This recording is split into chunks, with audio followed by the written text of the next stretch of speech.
Et si Matzneff avait eu Twitter en 70? Les réseaux sociaux sont des outils d'influence efficaces qui permettent de faire circuler l'information à une vitesse folle, bien qu'il faille aujourd'hui se méfier des fake news.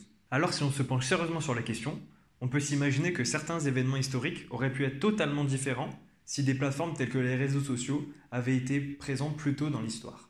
Dans l'épisode d'aujourd'hui, nous allons nous intéresser à l'omerta qui règne depuis trop longtemps en matière de violences sexuelles et de pédophilie en France.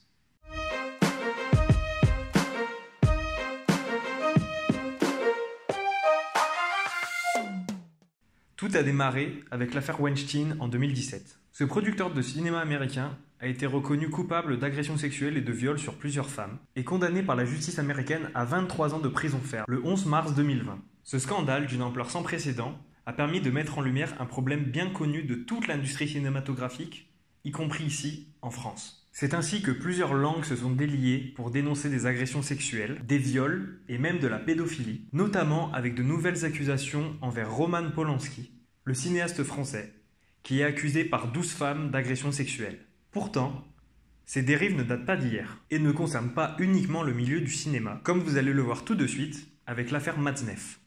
Aujourd'hui, nous allons vous raconter l'histoire de l'affaire Matzneff, affaire qui évoque la pédophilie dans la culture française. Gabriel Matzneff, écrivain français et mondain, estimé du milieu littéraire, est né en 1936. Aujourd'hui, il est reconnu comme pédocriminel, mais à l'époque, il racontait ouvertement dans ses livres ses relations avec des mineurs, aussi bien filles que garçons.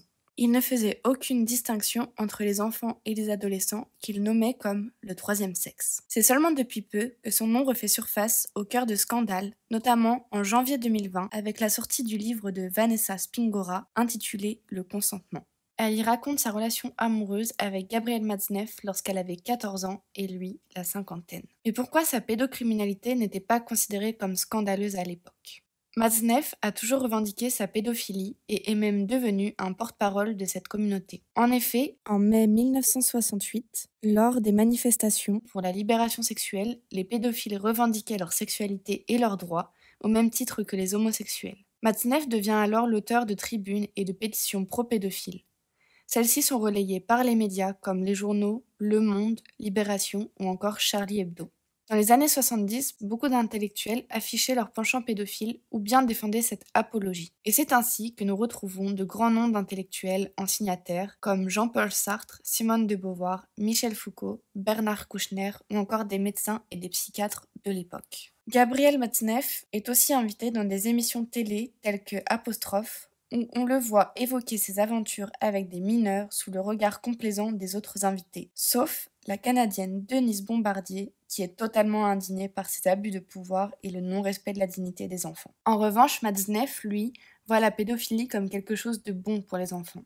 Il les aime, il les guide dans leur éducation sexuelle et il les initie au plaisir. Et ces mineurs se retrouvent plongés dans le silence au cœur d'une relation qui leur est inconsciemment imposée à cause de l'emprise, de la manipulation et du rapport de force qu'ont les adultes sur les enfants.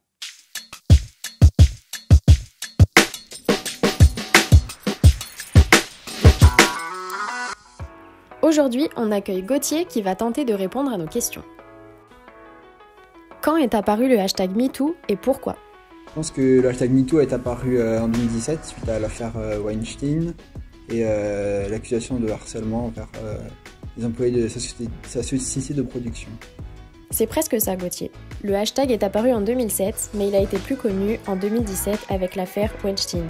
En effet, il a été accusé d'harcèlement et d'agression sexuelle sur des actrices. Une trentaine d'elles l'ont accusé, dont Emma Decaune, Angelina Jolie, Cara Delevingne et Léa Seydoux. Quelle chanteuse a fait référence à ce hashtag dans une de ses chansons ? Je sais pas, Beyoncé ? Non, aucune idée, je sais pas du tout. Non, ce n'est pas Beyoncé, c'est Angèle avec son titre Balance ton quoi. Combien de viols sur mineurs sont effectués chaque année en France ? Je dirais 5000. Eh bien non, Gauthier, c'est 165 000 et ce chiffre représente uniquement les personnes qui en parlent.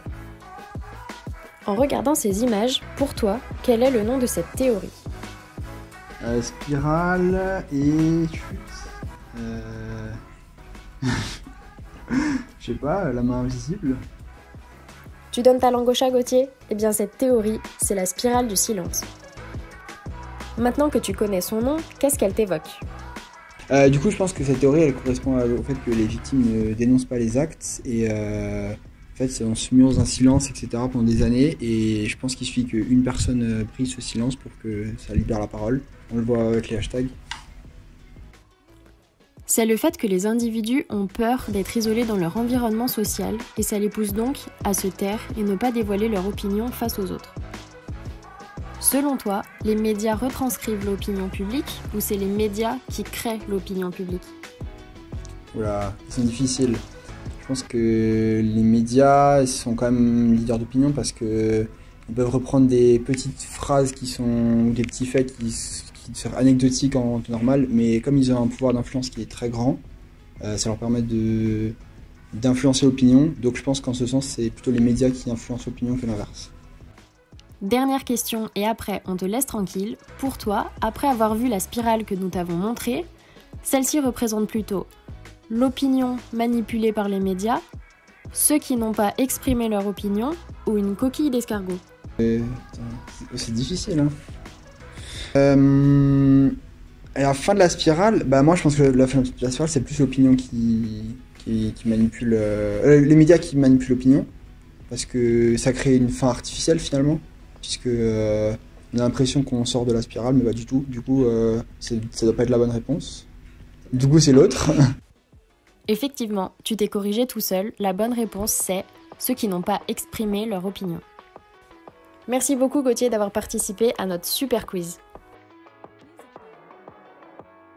Aujourd'hui, certains osent passer au-dessus de cette peur de l'isolement et osent parler de ce qu'ils vivent ou de ce qu'ils ont vécu, comme de la pédophilie, des violences conjugales ou des viols. Mais les témoignages qui s'accumulent ont-ils un réel impact sur la société ? Flavie Flament, Vanessa Springora, Sarah Abitbol, Adèle Haenel, toujours le même effroi, toujours les mêmes, tout le monde savait, toujours les mêmes mécanismes de silenciation des victimes.